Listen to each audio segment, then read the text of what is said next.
the only cure is bed rest. Anything I give you would only be a placebo. Where do we get these placebos? Maybe there's some in this truck.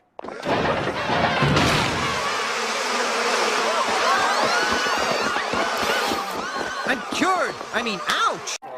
Ramping up its potential stock of future COVID-19 vaccines. The United States has signed a deal with pharmaceutical company Johnson & Johnson. $1 billion in return for 100 million vaccines. This adds to the $456 million already provided to the firm for research. It's not the first time the US invests in a COVID-19 jab. The White House is hedging its bets for a future immunization campaign. The country's top coronavirus advisor says at least one of them could be ready by the end of 2020. You might likely get an indication that you know if it works and if it's safe by the end of this calendar year. I might add that I'm cautiously optimistic, though you can never guarantee things with a vaccine. In total, the Trump administration has invested some $9.4 billion in COVID vaccine research, signing deals with at least 5 big pharma companies for the delivery of 700 million doses. But for Dr. Fauci, it's not enough. He argues that it's already time to anticipate the next epidemic. We're definitely going to do it, is to develop a universal coronavirus vaccine that has the specificity against all the coronaviruses. Shame on us if we're not prepared for the next coronavirus pandemic outbreak.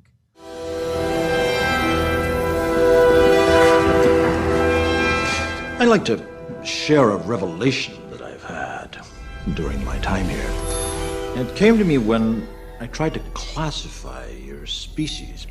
I realized that you're not actually mammals. Every mammal on this planet instinctively develops a natural equilibrium with the surrounding environment, but you humans do not. You move to an area and you multiply, and multiply until every natural resource is consumed. And the only way you can survive is to spread to another area.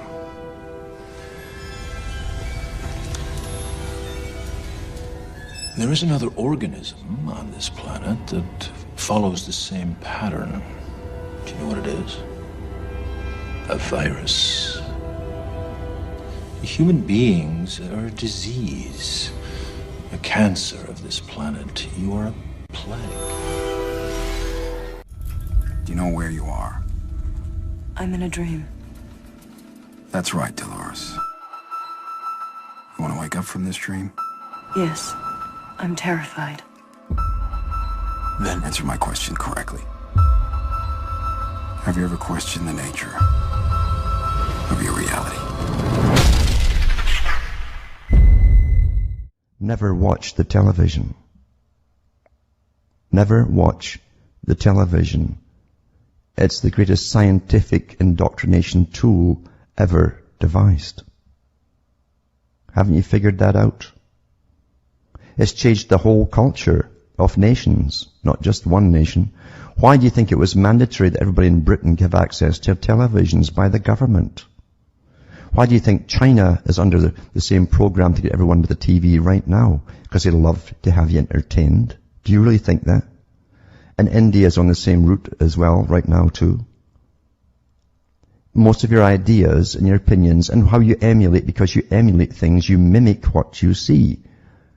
As Charles Galton, Darwin and others have said in the past. It becomes you, you become it. And that's what's happened. It's been very, very, very successful. Never watch the television. You can't watch a movie unless you do it critically. If you watch it critically, not there to enjoy it. Remember what they say, it's your emotions that get you on. And it's interwoven, all these emotional themes all through movies. You're played like a harp. And they embed ideas into you, along with the movies. And predictive programming too. So you'll accept that which is still to come. And you'll behave the same way as the characters in the movie when it comes. Oh well, what can you do? I'll just watch much music or television. Yeah. You're given a mind of your own, and you've got to use it for yourself.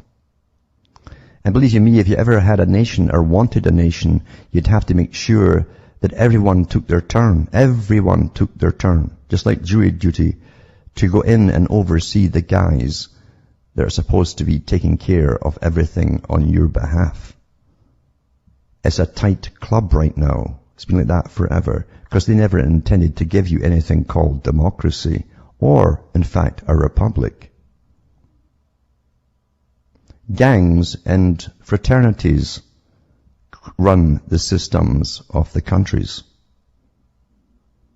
That's how they're run.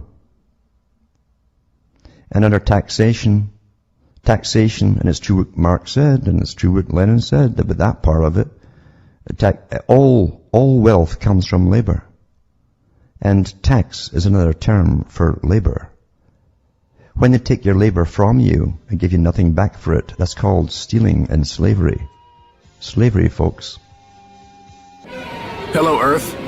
I'm Alec Baldwin, TV star. You know, they say TV will rot your brain. That's absurd. TV only softens the brain, like a ripe banana, to take it all the way. We've created Hulu.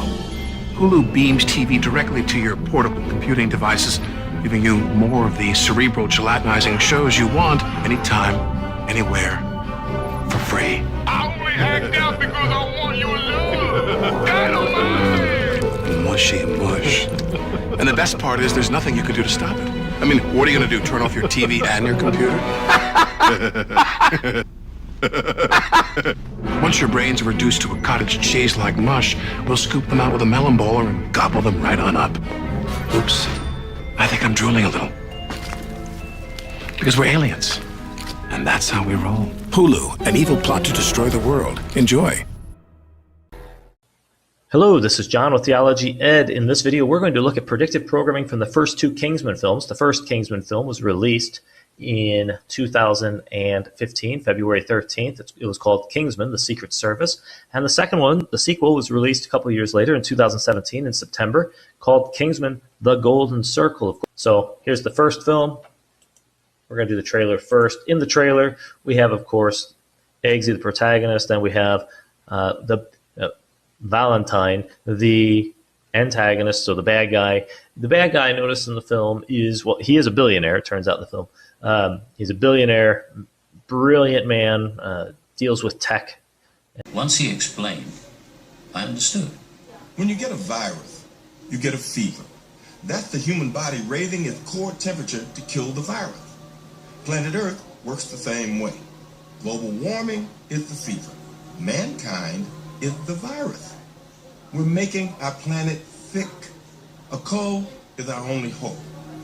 If we don't reduce our population ourselves, there's only one of two ways this can go. The host kills the virus, or the virus kills the host. Either way, the result is the same. The virus dies. Now, let's bring you back online and reboot those eyes. Ah, hello. Hobbs. Yes, it's been a while.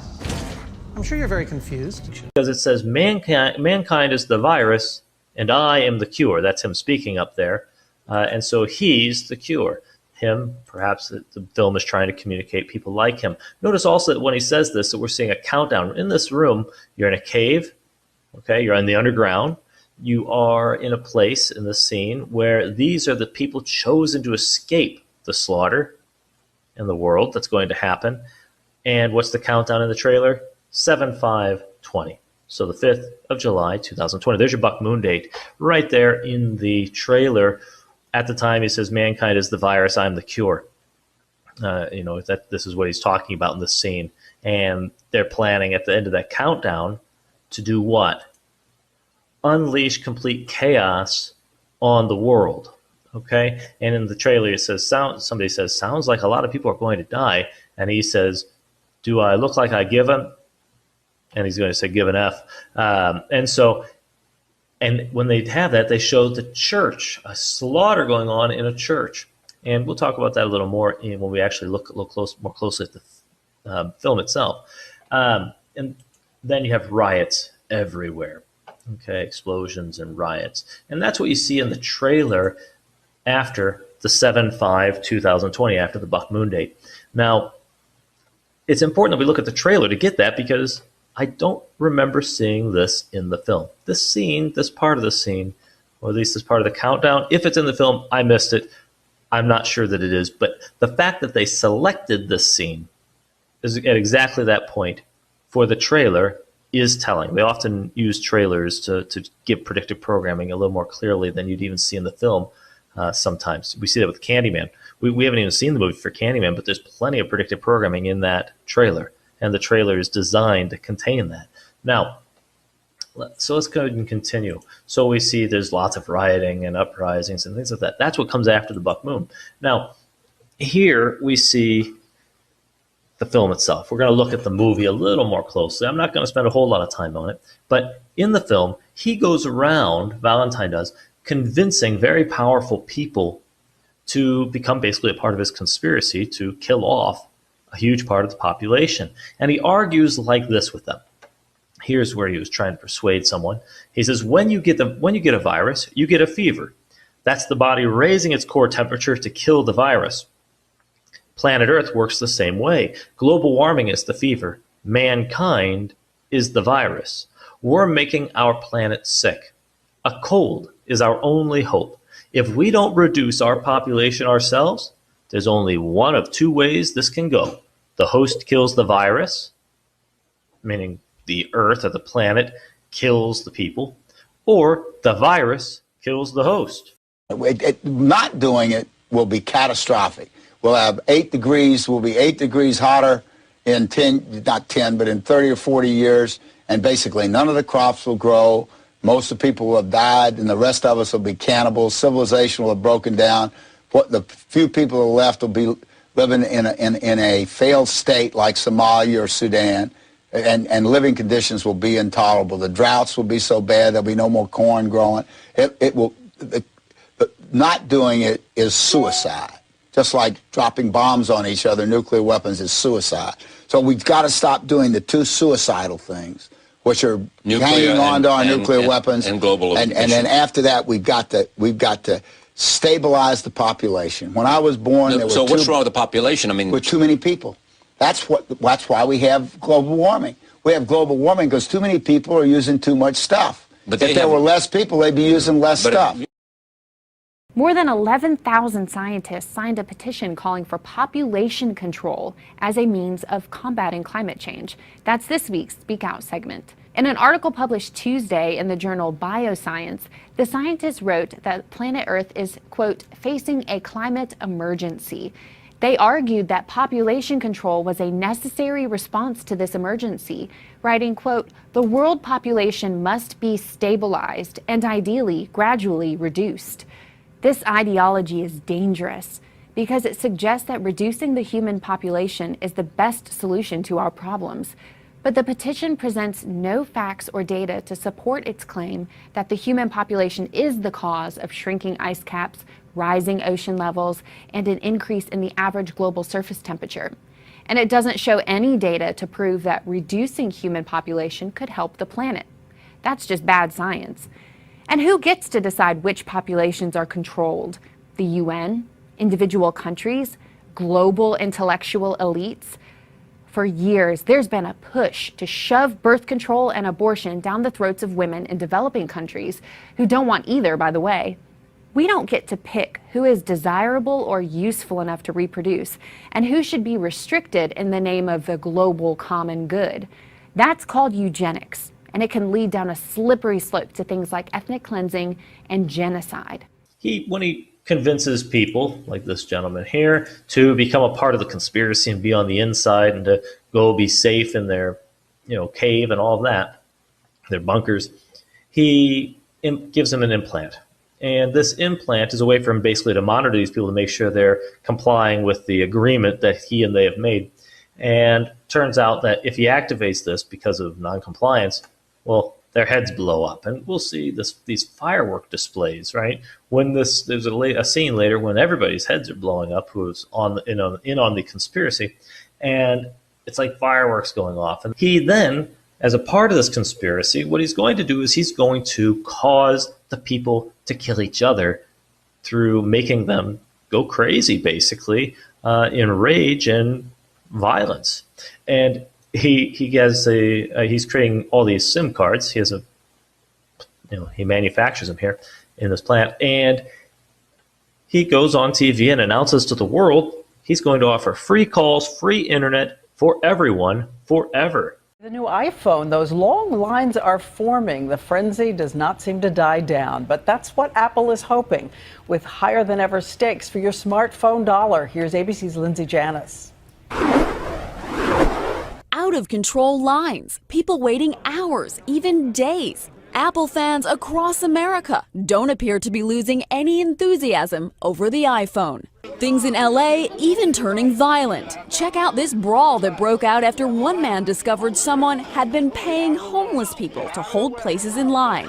Hello, darkness, my old friend. I've come to talk with you again. Because a vision softly creeping left its seeds while I was sleeping, and the vision that was planted in my brain still remains within the sound of silence. In restless dreams I walked alone, narrow streets of cobblestone, near the halo of a street lamp. I turned my collar to the cold and damp, when my eyes were stabbed by the flash of a neon light that split the night and touched the sound of silence. And in the naked light I saw 10,000 people, maybe more, people talking without speaking, people hearing without listening, people writing songs that voices never share. No wonder disturb the sound of silence. And so all the people come to get their SIM card, and there's huge demand for Valentine's SIM cards, long lines day and night as free SIM cards are distributed worldwide. And everybody's going to go to get these SIM cards, which SIM cards are going to be used to send out a signal that basically triggers this violent response. In other words, they're going to be using, well, we'll explain a little more. They're going to be using the signal from the phones to trigger the violence among the people. Charter City is stunned by the sudden rollout of Rook Unlimited's most fantastic device ever. The Smart Mark. Throw your other devices away, because the Smart Mark is more than just a phone. It's part of you. Use it as cash. Book your travel. And even shoot video.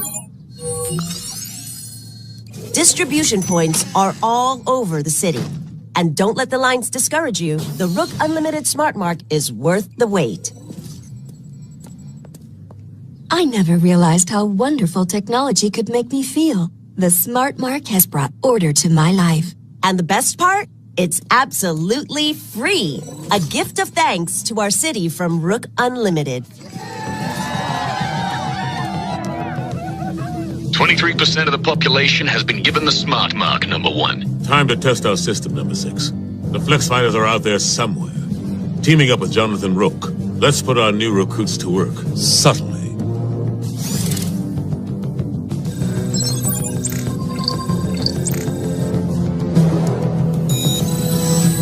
We should find the Flex Fighters.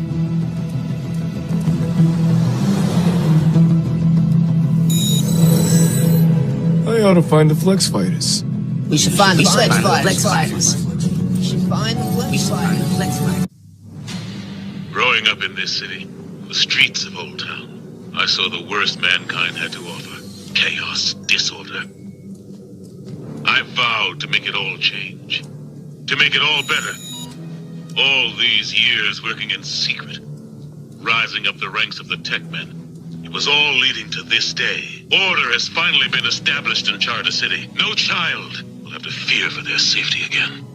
The people owe you the greatest of debts, number one, for liberating them from the chaos of their lives. You guys love new tech. You didn't want to get smart marked? No way. That's clearly some shady biz. Who wants to be... You call yourself a man of science. World order is our destiny. Submit to a smart mark and join the glorious victory of order over chaos, or you will be eliminated. Grandpa, Mr. Savick, where is everybody? They all went to get those foolish new devices. What? No, they can't. Grandpa, those things are dangerous. It's a conspiracy. Mind control. I knew it. 3 hours is enough time for us to get to our families. Maybe we can stop them before they get marked. They seem to be establishing checkpoints of some kind. This is how they keep order. This is the nightmare I warned you about. People think smart marks are brand new Rook tech that will improve their lives. They don't know they're being tricked. All smart marks so far. But your chip makes it possible to control everyone in Charter City, whether they're marked or not.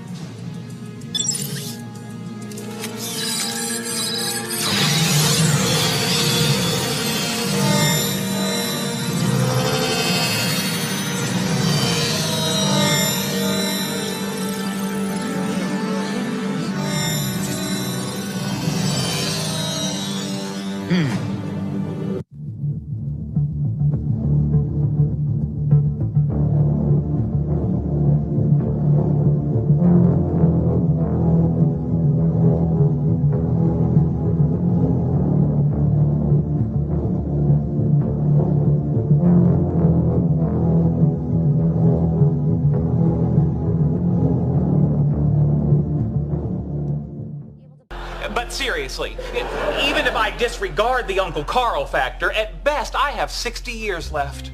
How long, huh? 60 only takes me to here. I need to get to here. What's there? The earliest estimate of the singularity, when man will be able to transfer his consciousness into machines and achieve immortality. So you're upset about missing out on becoming some sort of freakish, self-aware robot? By this much.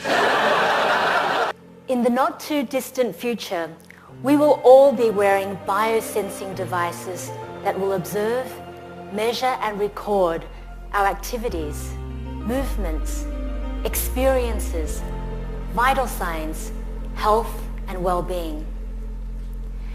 Wearable technology promises to transform the way we experience the world, to empower us to better understand ourselves and to encourage positive behavioral shifts.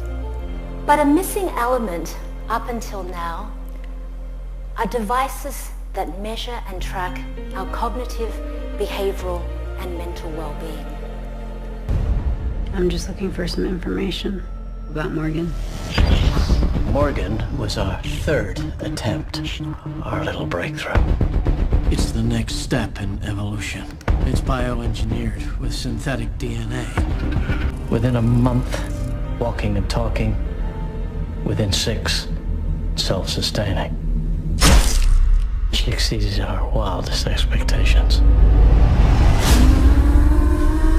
She's like a child. Morgan is a child. She had a tantrum. Morgan's behavior was very unfortunate. She's learning and she has the right to make mistakes. She isn't it, and it has no rights. Oh, you're wrong about that. You'll see. Morgan, please don't. Despite the current setbacks, You have to stop. the results of our investment are quite remarkable. Stop! You have to stop.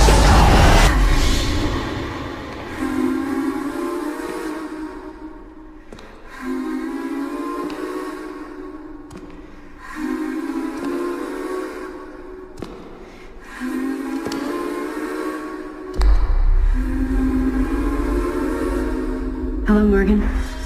And he's going to do a test. And his test case, before he goes live like globally, is in a church.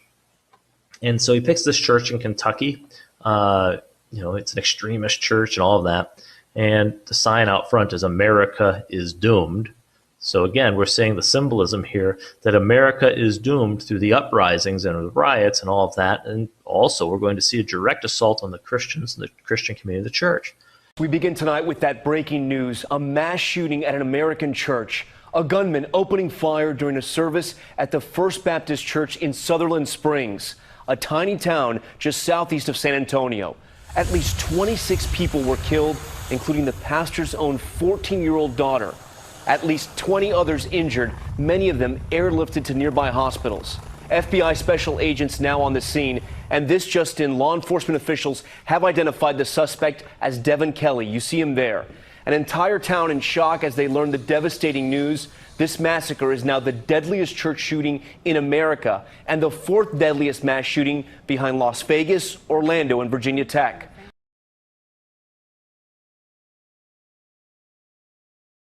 There's going to be a slaughter. And so because the Kingsman, the spy agency, is on top of this, they started to catch on to what Valentine is up to, and they have some intelligence that says the church is somehow important. They send one of their spies to go to the church, and he sits in the church to watch what's going on, to see if he can catch on to anything. And the preacher is preaching on and on and on, and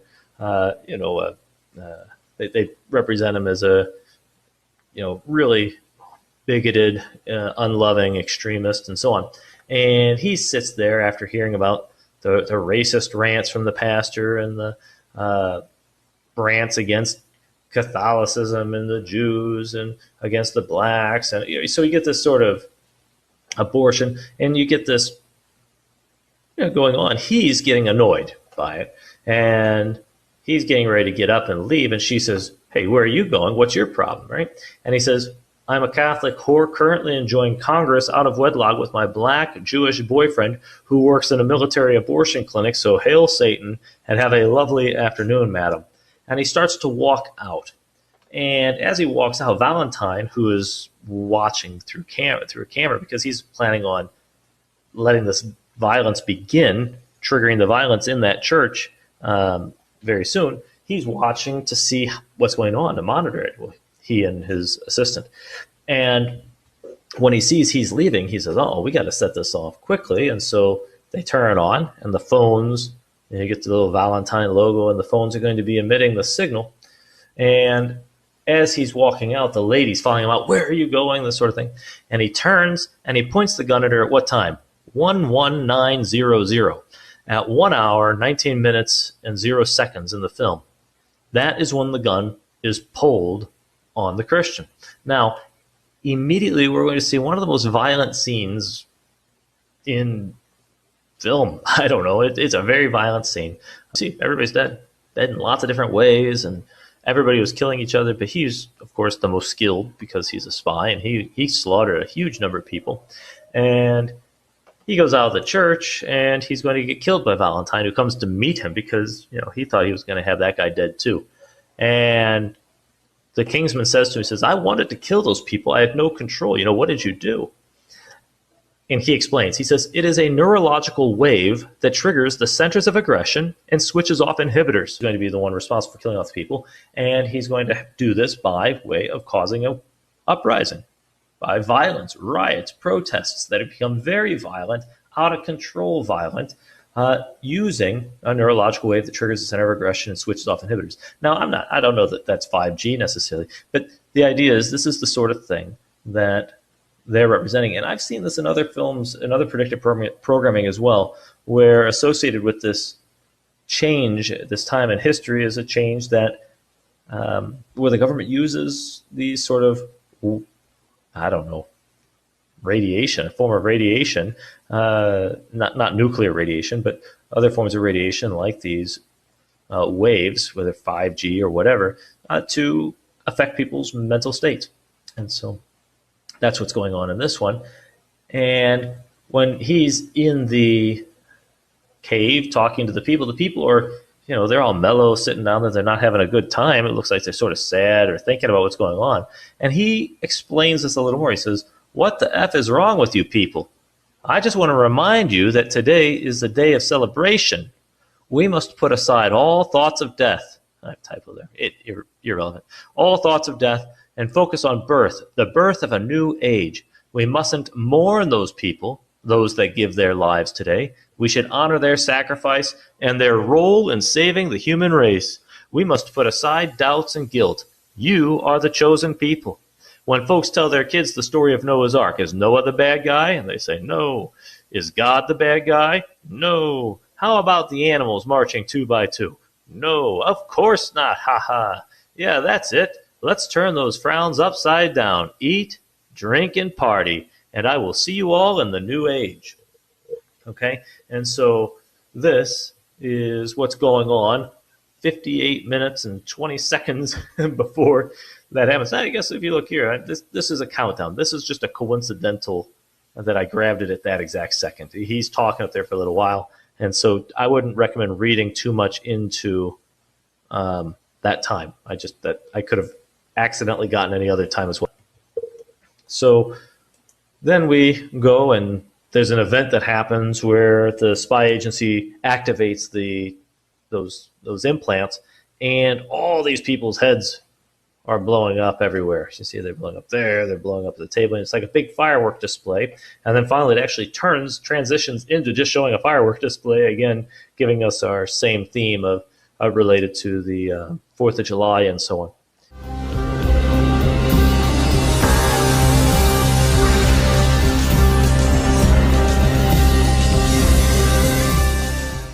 And of course, when he does trigger it, throughout the whole world, even the stadiums, baseball games, everywhere else, you see this violence going on and people killing one another and all around the world. And so that's what the first Kingsman movie is about. It's predictive programming related to the Buck Moon, again, with the trailer pointing out the 7/5/2020 date, then followed by the riots, uprisings, led by the way it's presented by the elites. They're going to be blaming it on powerful black uprising, and then widespread riots and uprising that are both that are race neutral. I mean, it can be anybody. Federal agents sent to restore order in Portland have poured petrol on disorder. What was a largely peaceful protest has escalated into violence. The main battle line is here, outside the federal courthouse. Protesters unable to pull down the new fence throw fireworks over. Tear gas is fired back. Many here are prepared for this. But as federal agents emerge in their dozens, those in gas masks run too. Rubber bullets fired into the darkness. It's quite frightening. This isn't the first time tear gas has been fired at protesters tonight, but it's the first time we've seen federal agents outside of the federal courthouse. And it's the first time that it's driven crowds away, but it doesn't look like they've gone. Certainly it doesn't seem like either side is going to give up anytime soon. So this film is about the Golden Circle, released just after the August 21st, 2017 eclipse, the Great American Eclipse. And this also has a lot of predictive programming in it. The trailer, so we're in the trailer here, you have this incoming missile, this enemy, I mean, I don't know what to read into this, Jimmy 756B. You can look into it. I mean, of course, there's a 7.5 there, but I don't want to read too much into that because I don't know what anything else means. It could be meaningless. But it pulled up right at the beginning of the trailer, and it's front and center. You can't put that string of characters out of your mind when you look at it because they're huge. They're not placed in a normal place for a license plate number. It's centered on the screen, and it's at the beginning, basically, of the trailer. So there you have. That's what pulls up. It's worth looking into, and the fact that there is 7.5 makes you think, well, if we understood it properly, we're probably going to get something else out of it. But I'm not sure. You go ahead and investigate people who are great with that sort of thing. But what we do have is a missile attack brought on by, in this case, the antagonist of the second film, a drug dealer named Poppy. Now, she had found out all the locations and names and so on of Kingsmen. And so she sends these missiles to kill them. And out in front of this building, we have the Kingsman sign. There's your eclipse with the K. That is actually the circle with the K, and that is actually an eclipse with a semi-sextile sign in it again, which we're still going to talk about once I get done with these trailers and films. And so the missile goes directly to that and hits the eclipse semi-sextile. And there it is. And it blows it to smithereens. I mean, it puts a huge hole in the earth and swallows up that whole building and everything, right? So there's the building. This creates an enormous crater and swallows it all the way down in. It like just falls in. And with that, in the trailer, of course, we hear the famous song "I Did It My Way," but it starts right at the scene with "And now the end is near, and so I face the final curtain. My friend, I'll say it clear. I'll state my case, of which I'm certain. For what is a man? What has he got? If not himself, then he is not. The record shows I took the blows and did it my way." And so that's when we see the attack directly on the eclipse semi-sextile. Direct hit. They didn't hit the building. They directly hit the symbol. Okay? It swallows up the building, and then it says, "And now the end is near." So when there's the attack on the eclipse semi-sextile sign. Now, let's look at the film. What's actually going on? There is basically a drug cartel or gang, I don't know, called the Golden Circle. And everyone in the gang gets the Golden Circle tattoo, which is actually gold in it. And so they have the Golden Circle, which you get the annular eclipse, right? A ring of fire eclipse, clearly related to this. So this is all, again, we're getting our eclipse talk here, our eclipse symbolism here. I saw in you what someone once saw in... Golden Circle proudly presents. My name is Poppy Adams, CEO of the Golden Circle. We engage in an aggressive business strategy, invest in the latest technology, and take strict disciplinary action.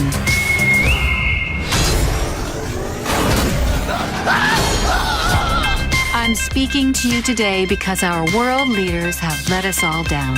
So we are coming out of the shadows and taking over. And to make sure no one gets in our way. Kingsman and crumpets.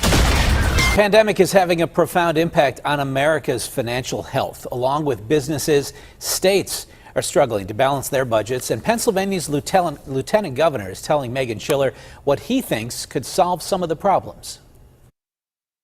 Lieutenant Governor Fetterman said our state finances aren't looking good. That's why he's posing the question, why don't we make money off of something that's already happening? He's talking about taxing the sale of marijuana. Pennsylvania's Lieutenant Governor John Fetterman tells me the time is now. Marijuana prohibition is a truly minority viewpoint in Pennsylvania. A significant majority of Pennsylvanians are for legalization, and I would just ask anyone who's not. It's like, well, you sure don't want to pay more in taxes.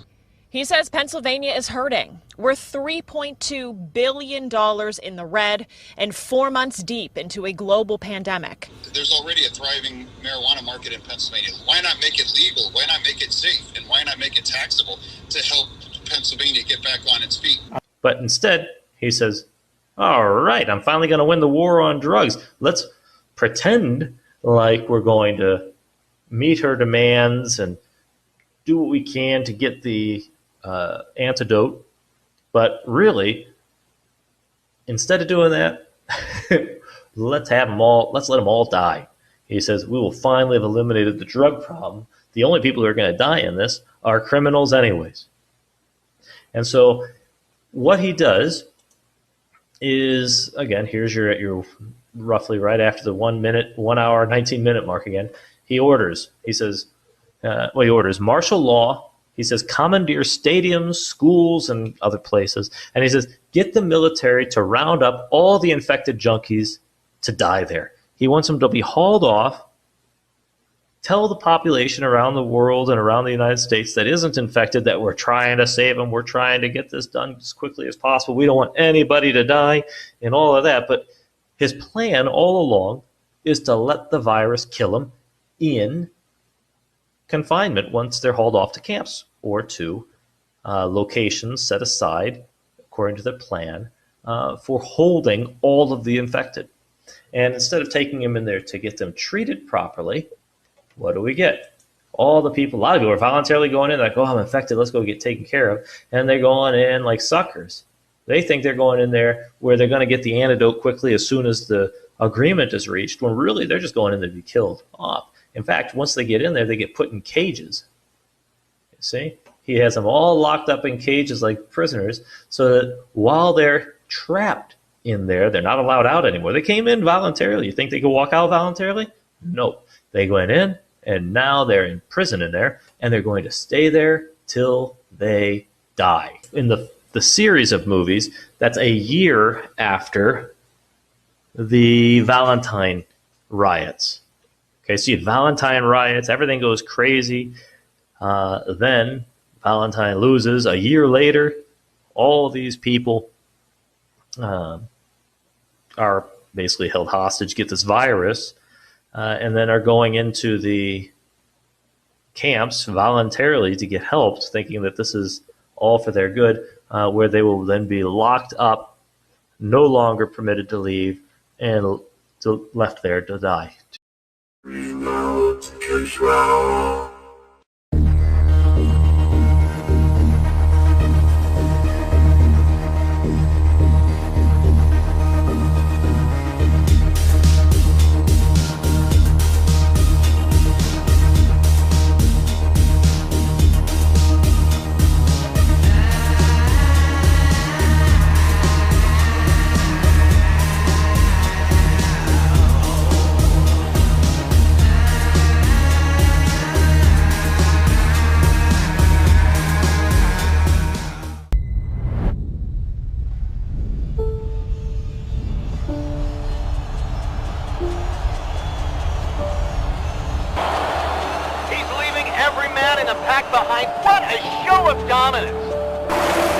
Allegations of doping continue. What has happened to sports? Should the record still count?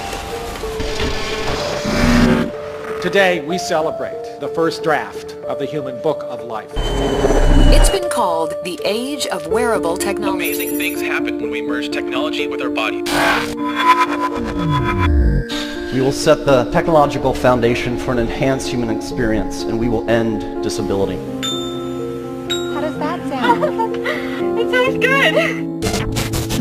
In our pursuit of progress, if we undermine the morals that define us, what good is our beloved progress then? The court declared discrimination against modified persons unconstitutional. A historic day in sports as the IBA becomes the first league to allow modified athletes to compete. There she is, the fastest human in history. After all the debate, all the controversy, victory. Scientists announced they created the first networked brain-to-brain connection. You can now literally share your thoughts with someone else. Biotech market skyrockets as DNA upgrades and organ replacements become the new luxury. You look at me and you see only what you want to see. But you know what I see? Everything. The 2055 retinal implant from Cortland. Massive blast at bionic sperm coalescence corporation starts worldwide protest. We can no longer stand in silence as these scientists play God. This is not about technology. This is about right and wrong. You think the retinal chips that you buy at the mall are high-tech?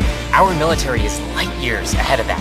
The things that we use to heal ourselves, they are using to literally turn humans into weapons.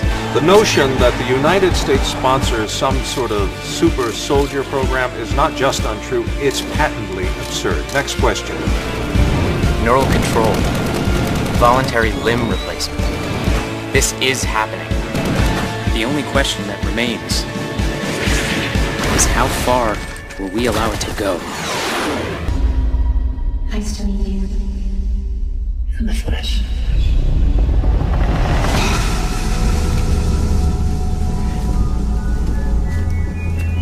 You'll see now how happy we can be.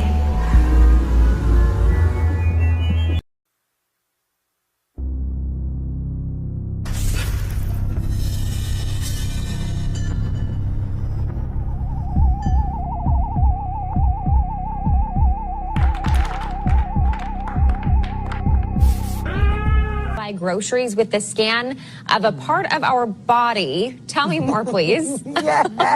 So here's the deal. Amazon is reportedly testing body scan payment technology. This kind of creeps me out a little bit. According to the New York Post, the e-commerce giant is trying out the system called Orvo, which uses biometric technology. The way it works, as it stands, is Amazon Prime users would scan their hand to ring up a purchase instead of a card. The goal is to roll it out at Whole Foods by the beginning of next year. Dina?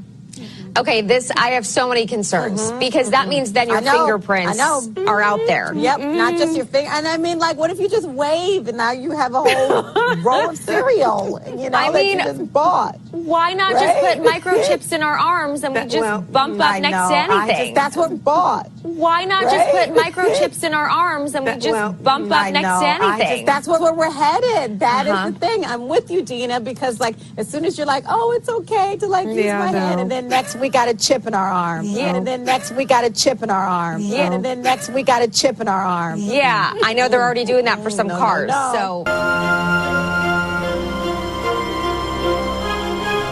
we're surrounded by so much technology, and it has become so integrated into our lives that I don't think people even realize some of what these things can do. I honestly don't think at this point that we are taught traditionally almost anything about how the world actually works. They churn everybody out in public schools to walk around just blind to everything. Just a mindless consumer, no critical thought, just sitting in front of your television, being programmed. That's why they call it programming. This is one of the creepiest patents I've ever read. It's a real, this is the thing. This is, I mean, you watch sci-fi shows and horror movies, and that's scary for 2 hours, but you read something like this, and then you just start thinking about how everything really works. I mean, we've not been told. We haven't been told how we work, okay? Let alone how everything else does. And then you come to something like this. So, I have had this patent in a folder printed off for a while. I've been meaning to talk about it. And then I saw recently Richie from Boston covered this actually, and I was like, wow, that's kind of rare that he got this sent to him too. Good. I hope more people are talking about things like this. This is the kind of stuff that's actually going on in the reality that we're all sharing. This is United States patent number 6,506,148B2, dated January 14th, 2003. And this is the 10th in a series of patents by this particular man, all about manipulation of your nervous system, and in some ways remote manipulation, subliminal manipulation, and he ended with this one here, nervous system manipulation by electromagnetic fields from monitors.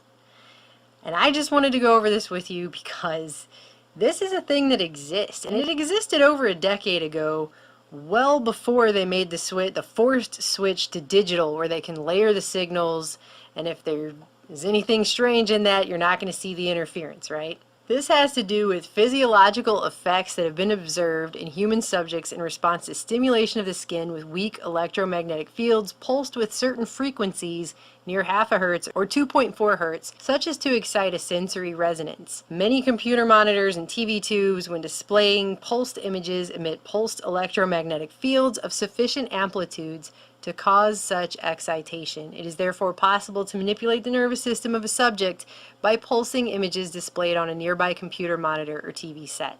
For the latter, the image pulsing may be embedded in a program material or overlaid by modulating a video stream, either as an RF signal or video signal. The image displayed on a computer monitor may be pulsed effectively by a simple computer program. For certain monitors, pulsed electromagnetic fields capable of exciting sensory resonances in nearby subjects may be generated even as the displayed images are pulsed with subliminal intensity. In other words, you don't even know they're doing it. And then he has all these lovely drawings to go with this, which are just great. Actually, I have a favorite. It's this one right here. Remote computer, internet, her computer, her monitor, her. You see that? They can do this remotely and you don't even know that it's being done to you. Okay, so we talked about the Kingsman. We had the first film and the second one. And in the first one, there was the the neurological wave that caused people to become aggressive and uninhibited in their violence and aggression. And they were going to use that, send out a signal via satellite to phones that would then trigger this aggression among people and cause the world basically to kill itself off, people to kill one another until the population has been significantly reduced.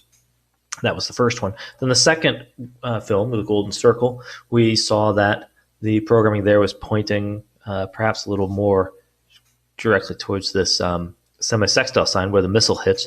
And then after that, there was a drug cartel with a hostage situation, type of hostage situation, making demands.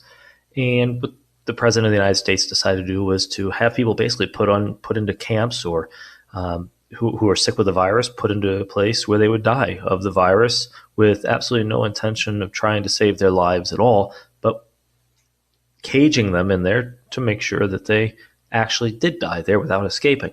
And so there was this sort of resembling the whole idea of the FEMA camps and the people when they do have that, if they do have people in camps at some point, when they die off, I've mentioned this in other videos, they're likely to use the cover story that, well, we're doing our best to take care of everybody, but the virus, but the pandemic, and man, they're all in close quarters, and they're dying. We're doing the best we can to save everybody's life. And if that's the plan for them to do that, well, the Kingsman Golden Circle film sort of would confirm that, or actually, as predictive programming, show that that's the sort of thing they have in mind here. In the classroom, so there's your December head with the big crater. When we looked in the classroom, of course, we saw the 2020 calendar, but we also saw the 2017 calendar in which the months are ordered differently. And the eclipse here, this looks like an eclipse, this eye that looks like a black eye, also has the appearance of an eclipse. And this was something J.K. Bugout discovered, I don't know when, but years ago. And so you had January, February, March. On that reading, the months go back row to front row. January, February, March, April, May, June, July. Wait, no, July would be front row. January, February, March, April, May, June, July, August. And there's your August 21st, 2017 Great American Eclipse. Okay, and so this 2017 to 2020, the eclipse in 2017 to the annular eclipse in 2020 is important because somehow this annular eclipse is something like a central event for a transition to connect 2001 to 2020. You can review that in the Donnie Darko series, but the idea is that they have this sort of plan that goes from 2001 with the 9/11 attacks, and then after the 9/11 attacks, you expect everything to really take off, World War III to go hot, everything to go crazy, but it didn't. It just was this long, drawn-out period of constant conflict, constant changes in government, constant new executive orders, new laws passed, liberties being taken away, and it was very gradual, and people were aware of it who were paying attention, saw it happening, but there was never that big catastrophe. It never seemed to come. That's supposed to be joined, according to Donnie Darko, the way, at least the interpretation that I think is accurate in Donnie Darko, comes back in 2020 with the June 21st annular eclipse, followed by the conjunction with the dog star, Sirius. And you have your buck moon in that sequence. And we had that same exact sequence in 2001, by the way. So there's the June 21st eclipse and Moon on the 5th of July and all of that. And so there's this connection between the years. And then after that, you get the chaos in the second half of the year. But it went from 2017 eclipse, Great American Eclipse, to June 21st annular eclipse, to the period after it, all leading up to, with some chaos, it looks like this December. Now, that's not to say that we won't have huge events. We talked about in my last video, I mentioned not my last video, 2 videos ago about August, I mentioned the possibility of something happening on or around August 3rd, August 2nd, 3rd, and also we had that hurricane going. So you could see the whole hurricane period being a threat, right? August 2nd, 3rd, 4th, and so on. And on the 4th, there was the Beirut explosion, which is huge. I do pray you're all well. I really do. But this came across my spirit as something that you need to see.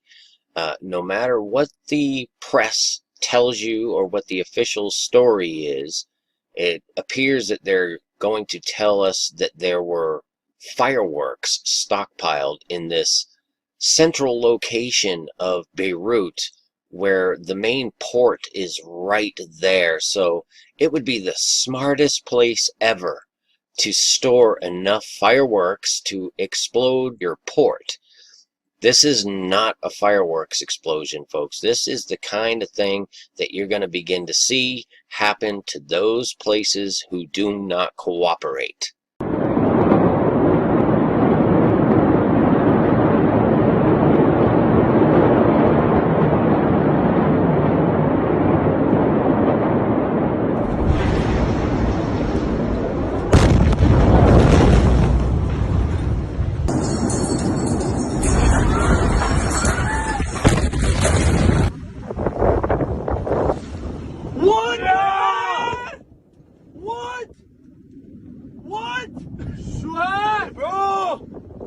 What better way to just bring in martial law and all manner of new normalcy than to blow up half of a city? These are not fireworks. Similar to those used at the World Trade Center. And who was behind the implosion of the World Trade Center? Oh, it was an art student project on the exact floors that the so-called planes hit on 9/11. And yes, they were straight from Israel. And so when you look at this, to worry about Iraq, not Iran. I knew why, because I'd been through the Pentagon right after 9/11. About 10 days after 9/11, I went through the Pentagon and I saw Secretary Rumsfeld and Deputy Secretary Wolfowitz. I went downstairs just to say hello to some of the people on the Joint Staff who had used to work for me, and one of the generals called me and he said, "Sir, you got to come in. You got to come in and talk to me a second." I said, "Well, you're too busy." He said, "No." He says, "We've made the decision. We're going to war with Iraq." This was on or about the 20th of September. I said, "We're going to war with Iraq. Why?" He said, "I don't know." He said, "I guess they don't know what else to do." So I said, "Well, did they find some information connecting Saddam to Al-Qaeda?" He said, No. He says, "There's nothing new that way. They just made the decision to go to war with Iraq." He said, "I guess it's like we don't know what to do about terrorists, but we've got a good military and we can take down governments." And he said, "I guess if the only tool you have is a hammer, every problem has to look like a nail." So I came back to see him a few weeks later, and by that time we were bombing in Afghanistan. I said, "Are we still going to war with Iraq?" And he said, "Oh, it's worse than that." He said, he reached over on his desk, he picked up a piece of paper, and he said, I just got this down from upstairs," meaning the Secretary of Defense's office today, and he said, "This is a memo that describes how we're going to take out 7 countries in 5 years, starting with Iraq and then Syria, Lebanon, Libya, Somalia, Sudan, and finishing off Iran." I said, "Is it classified?" He said, "Yes, sir." I said, "Well, don't show it to me."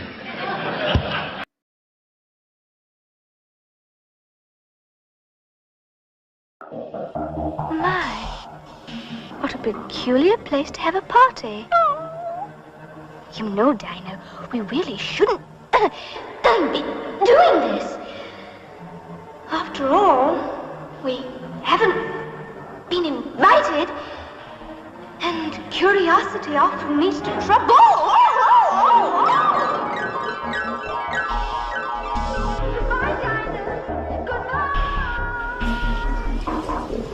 I imagine that right now you're feeling a bit like Alice. Tumbling down the rabbit hole? Bang! 1, 2, 3! He's in! Patriots win the Super Bowl!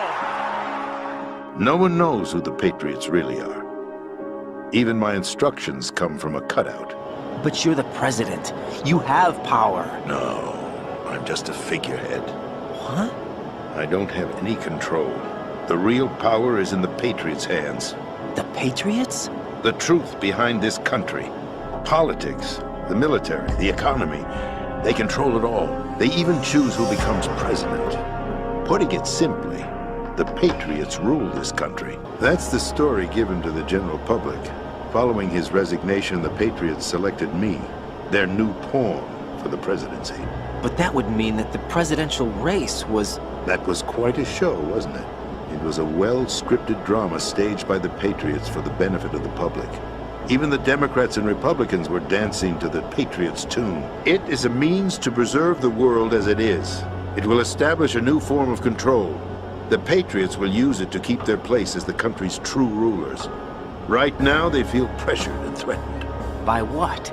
They fear an overabundance of digital information. The world will drown in the coming flood of information, and they along with it. The arsenal plans include a system to digitally manage the flow of information, making it possible to shape the truth for their own purposes. In short, the arsenal system is the key to their supremacy. The key? Yes. The GW system is the Patriots' trump card. The Patriots' trump card. The Oracle of Delphi is where you go for information about the future. Thus, the performance is about control of information. In the digital age, the battle for information has just begun. The president said that arsenal gear was the Patriots' key to supremacy. That's as good a description as any. What exactly is it? It's a massive data processing system capable of controlling information on a global scale. A data processing system? That's right. The system's a social device for maintaining the Patriots' control. Now, look at it like this. Political scandal, corporate corruption. Up until now, the Patriots have managed to keep a lid on these and other self-serving events.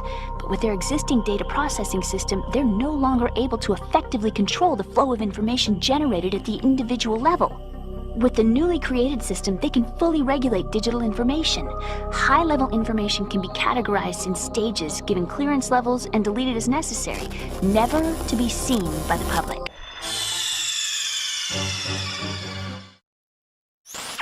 Raiden, are you receiving? We're still here. How's that possible? The AI was destroyed! Only GW. Who are you? To begin with, we're not what you'd call human. Over the past 200 years, a kind of consciousness formed layer by layer in the crucible of the White House. It's not unlike the way life started in the oceans 4 billion years ago. The White House was our primordial soup, a base of evolution. We are formless. We are the very discipline and morality that Americans invoke so often. How can anyone hope to eliminate us? As long as this nation exists, so will we. Cut the crap!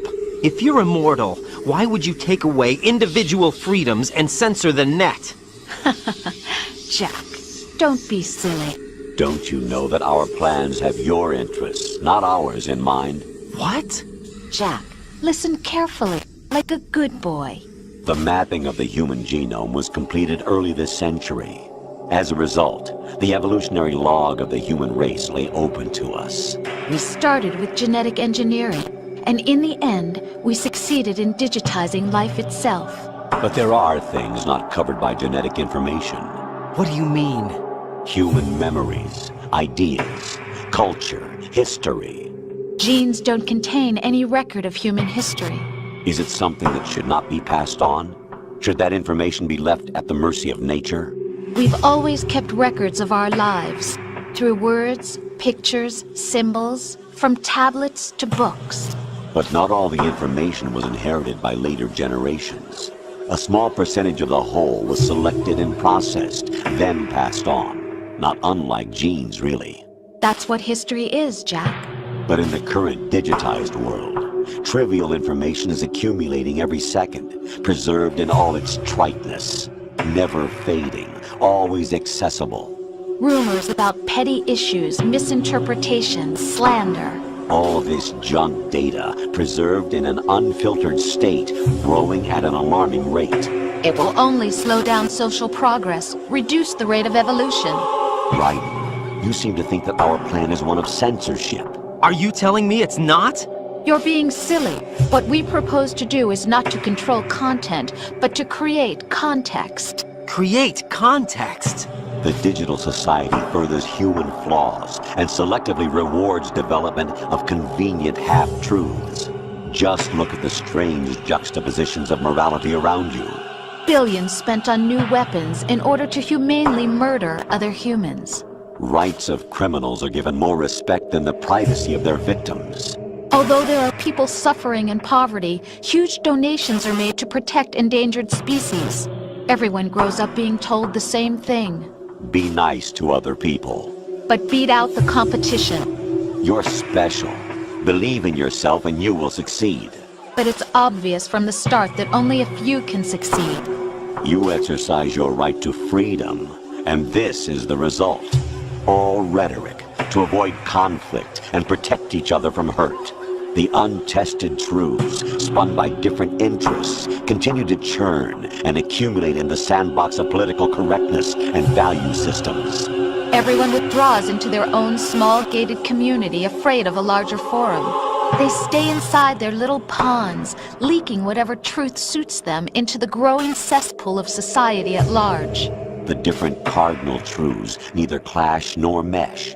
No one is invalidated, but nobody is right. Not even natural selection can take place here. The world is being engulfed in truth. And this is the way the world ends. Not with a bang, but a whimper. We're trying to stop that from happening. It's our responsibility as rulers. Just as in genetics, unnecessary information and memory must be filtered out to stimulate the evolution of the species. And you think you're qualified to decide what's necessary and not? Absolutely. Who else could wade through the sea of garbage you people produce, retrieve valuable truths, and even interpret their meaning for later generations? That's what it means to create context. I'll decide for myself what to believe and what to pass on. But is that even your own idea? Or something Snake told you? That's the proof of your incompetence right there. You lack the qualifications to exercise free will. That's not true. I have the right. Does something like a self exist inside of you? That which you call self serves as nothing more than a mask to cover your own being. In this era of ready-made truths, self is just something used to preserve those positive emotions that you occasionally feel. Another possibility is that self is a concept you conveniently borrowed under the logic that would endow you with some sense of strength. That's crap! Is it? Would you prefer that someone else tell you? All right then. Explain it to him. Jack, you're simply the best. And you got there all by yourself. Oh, what happened? Do you feel lost? Why not try a bit of soul-searching? Don't think you'll find anything, though. Ironic that although self is something that you yourself fashioned, every time something goes wrong, you turn around and place the blame on something else. It's not my fault. It's not your fault. In denial, you simply resort to looking for another, more convenient truth in order to make yourself feel better.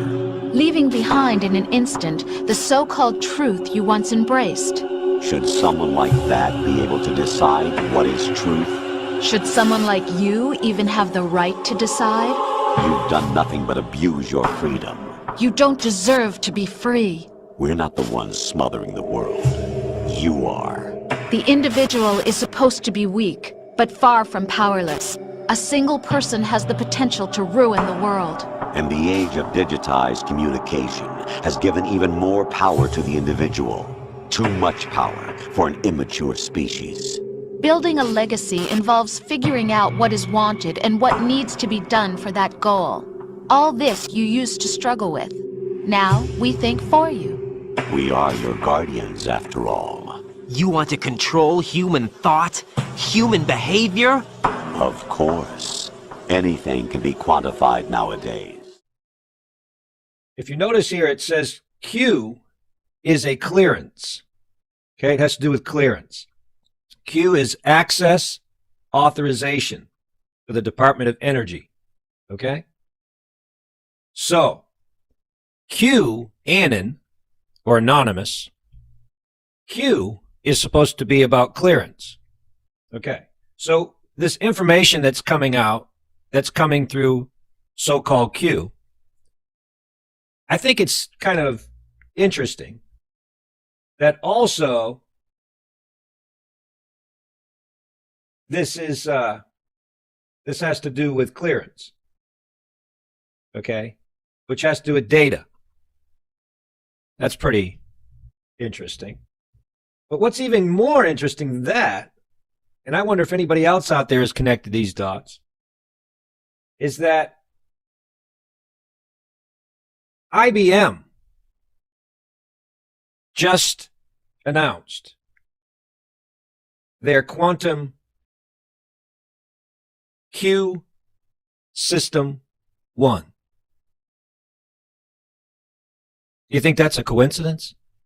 IBM is calling their quantum computer that is now the first integrated quantum computer.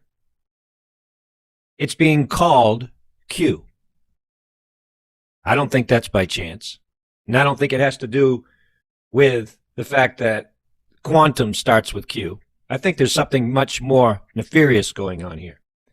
Do y'all remember that IBM was working with Nazi Germany? So here you have the Q system, the first quantum computer. And by the way, it's all about computation. Computers, right? Computer. Or computing numbers. And remember this, that's exactly what the Bible describes with the mark of the beast. Right? The number, his number, the number of the beast, or the number of his name. And that's exactly what this system is all about. But what's even more interesting is that this thing is connected to CERN. There it is, right there, CERN. Very, very interesting. So this quantum computer that's now integrated in New York,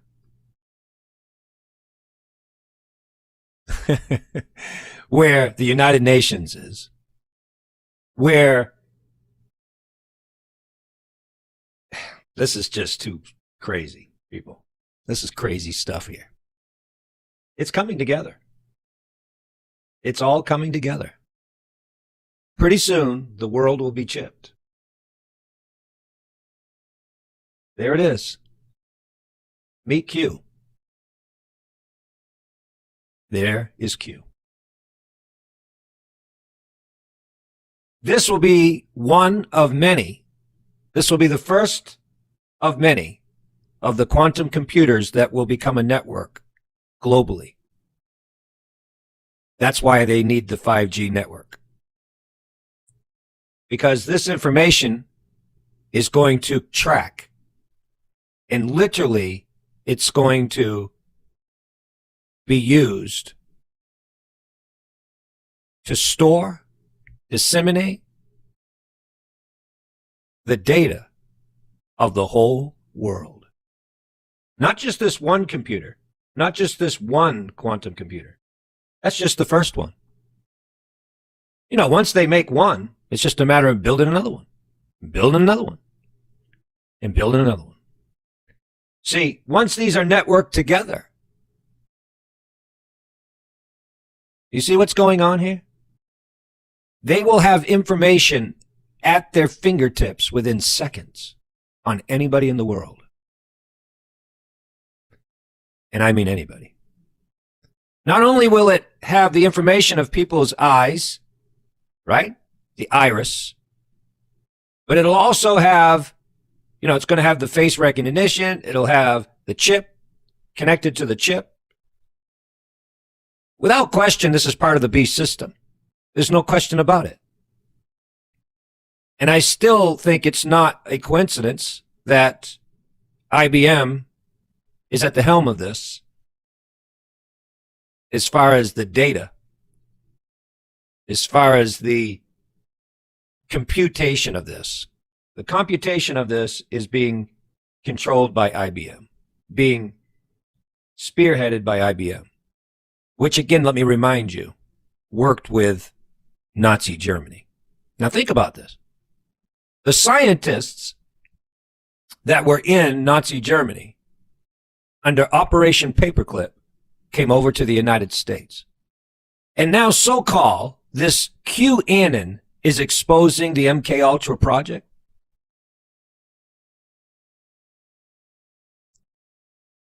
Could it be possible that QAnon is actually Q, the quantum computer?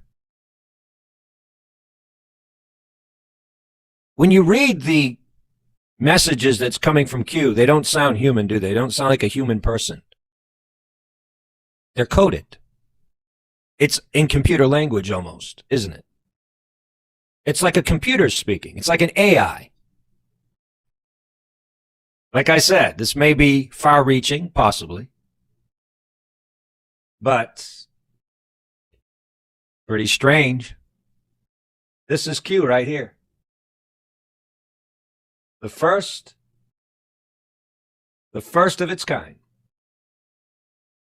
And it's already been online for a few weeks now. Yeah, this is what IBM has been up to. This is what IBM's been working on behind the scenes. QAnon. Look at that thing.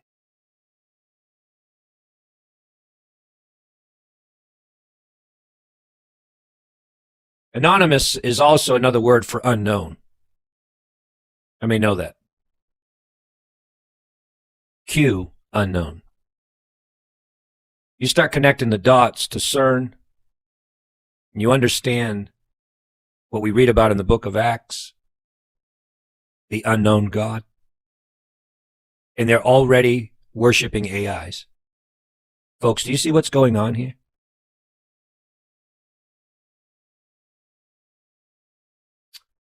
Somehow, this beast of a network, computer network that's being set up, somehow it plays a part in all of this. There's no question.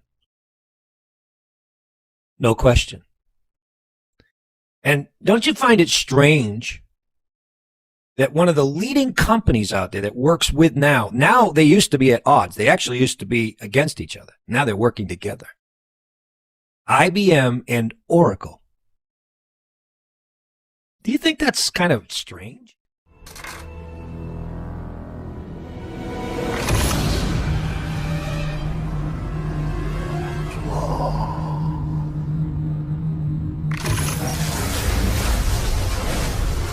Great Scott!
Space-time continuum! I don't belong here!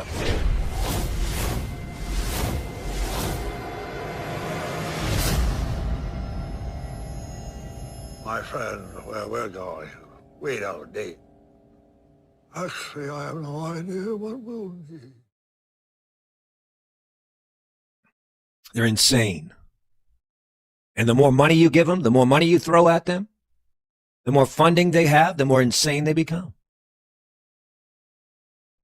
Who do you think is the driving force behind all this? The prince and power of the air? I mean, possibly. The prince, power of the air. I remember years ago when I was working at Radio Shack. Years ago. I remember them switching over from analog to digital. And I said, Lord, what's this new technology? What's this all about? And the Lord showed me. The Holy Spirit brought that scripture to me.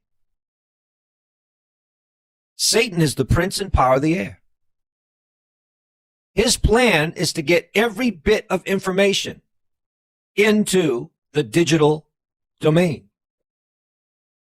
He doesn't want it to be analog, inside of a wire. He wants everything wireless. He wants everything in the cloud so he can manipulate it. These are wicked, evil people that are working with. In fact, we can't call them people anymore because even the Bible calls them brute beasts. That's right. They're not human anymore. Those that are going to worship the beast, they're not human. They're brute beasts. How many of you here would have a microchip implanted in your hand, for instance, if it allowed you to do things like pay for your groceries or log onto your computer just by waving your hand? Anyone? Very soon, you may have the chance. My bigger concern is that this could be done ultimately against people's will at some point in time. Sweden are lining up to get these microchips that the country's main shipping company says that it can't even keep up with the number of requests. Really? What in no way I would do that. What in the Illuminati, Mark of the Beast, witchcraft is going on over there in Sweden? And Steve, this is happening here. I don't want to get biblical, but you know, I've heard about this Mark of the Beast business my whole life. I think it's true.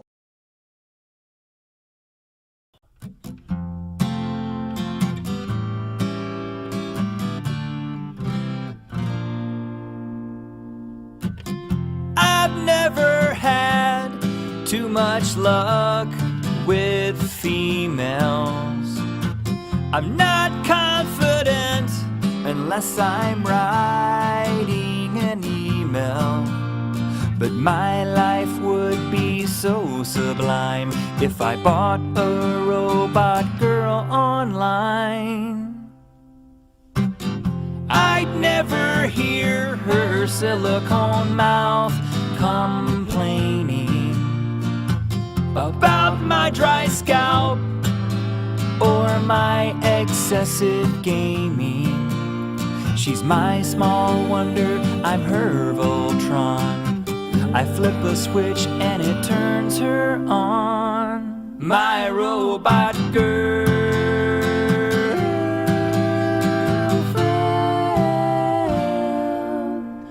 The best relationship I'd ever be in. She's got a grip stronger than an ape, and she can calculate a tip to the 25th decimal place. Though we can't go out in rainy weather, we can still play solitaire together. Nicely done, boyfriend. Meeting her folks is no real cause for fear. They're just a team of friendly Japanese engineers. If I ever start to think that she might leave me, I'll defrag her hard drive and wipe her memory. My robot girlfriend.